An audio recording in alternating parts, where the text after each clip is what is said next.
The United States is tightening the noose around Iran's oil trade, but this time the blow is aimed directly at China.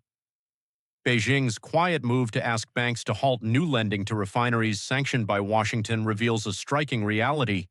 Even the world's second-largest economy struggles to escape the power of the U.S.-dominated financial system. Behind the oil tankers and credit lines lies a broader power struggle between Washington and Beijing, one where oil, the U.S. dollar, and geopolitics are now converging on the same battlefield. On May 7, 2026, international media outlets turned their attention to reports that China had instructed major banks to suspend new loans to oil refineries sanctioned by the United States for purchasing Iranian crude. The move was widely interpreted as a sign that Beijing is facing a difficult balancing act, protecting domestic companies from mounting pressure from Washington, while also preventing its financial system from being dragged into the expanding web of global sanctions. According to Reuters, citing Bloomberg, China's National Financial Regulatory Administration, NFRA, asked major state-owned banks to halt new yuan-denominated credit lines for 5 refineries blacklisted by the United States. However, Beijing has not ordered banks to recall existing loans. This suggests that China is not entirely willing to sacrifice its oil companies, but is instead trying to manage financial risks and reduce the likelihood of Chinese banks becoming targets of U.S. secondary sanctions. Since late April 2026, the U.S. Treasury Department has intensified its campaign to tighten restrictions on Iran's oil exports.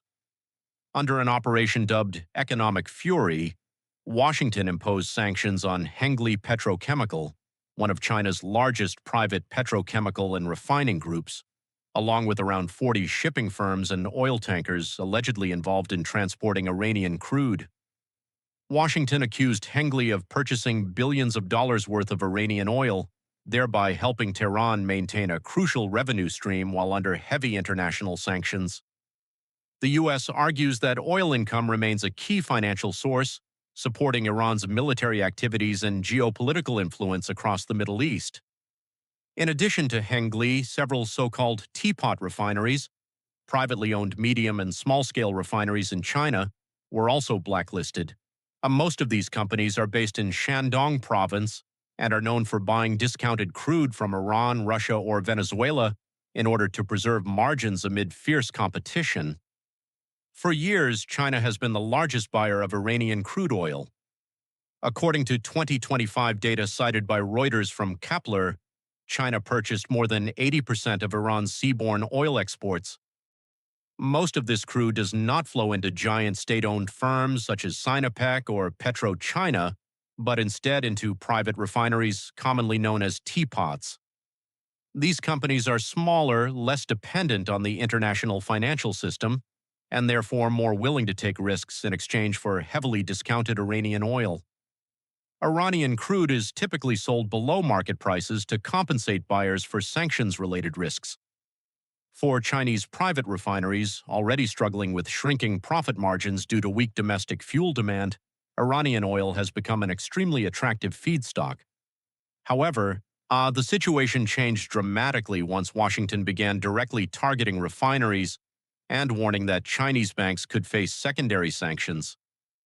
What makes the situation especially notable is that only days before reports emerged about banks freezing new lending, China's Ministry of Commerce had publicly condemned the U.S. sanctions and activated legal mechanisms aimed at blocking the enforcement of such measures within Chinese territory.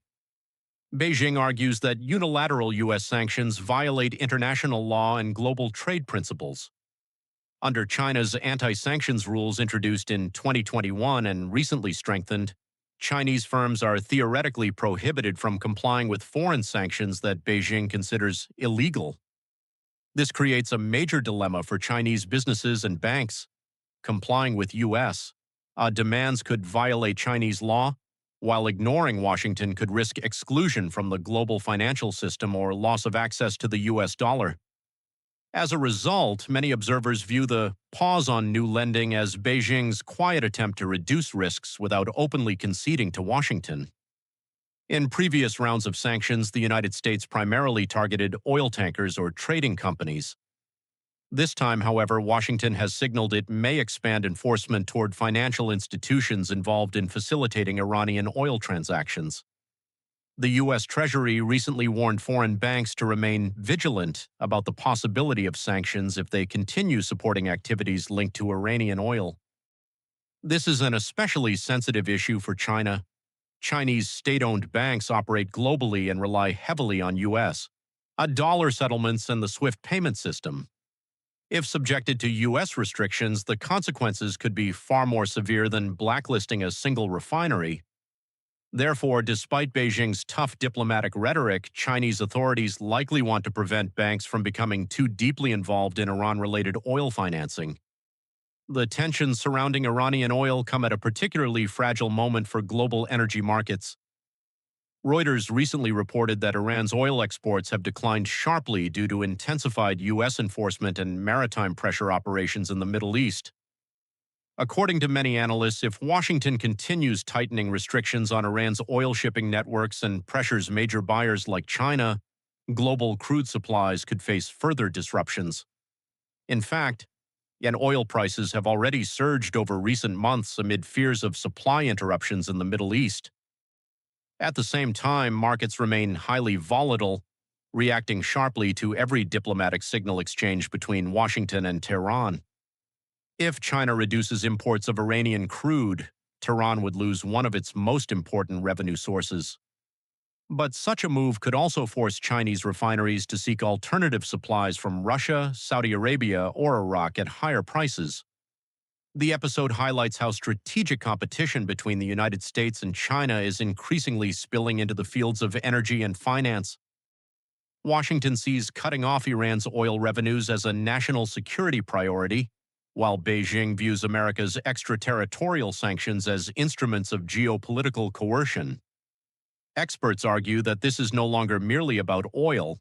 It is also a battle over control of the global financial system.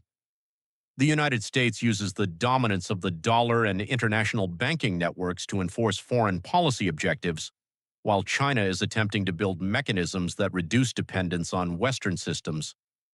Yet the latest developments demonstrate that even China cannot fully insulate itself from the power of U.S. financial sanctions. Perhaps the most striking aspect of the story is the contradiction in China's response. On one hand, Beijing publicly declares U.S. sanctions invalid and instructs companies not to comply. On the other hand, financial regulators are quietly telling banks to stop extending new credit to sanctioned entities. This reflects China's familiar balancing strategy in confrontations with Washington, maintaining a tough political stance while carefully preventing financial risks from spiraling out of control. In the short term, Chinese private refineries may continue finding ways to purchase Iranian oil through intermediaries and so-called shadow fleets. However, if the United States keeps escalating pressure on banks and shipping networks, maintaining the flow of Iranian crude into China will become increasingly difficult. This confrontation is likely to continue for years because behind the oil tankers and bank loans lies a broader global power struggle between the world's two largest economies.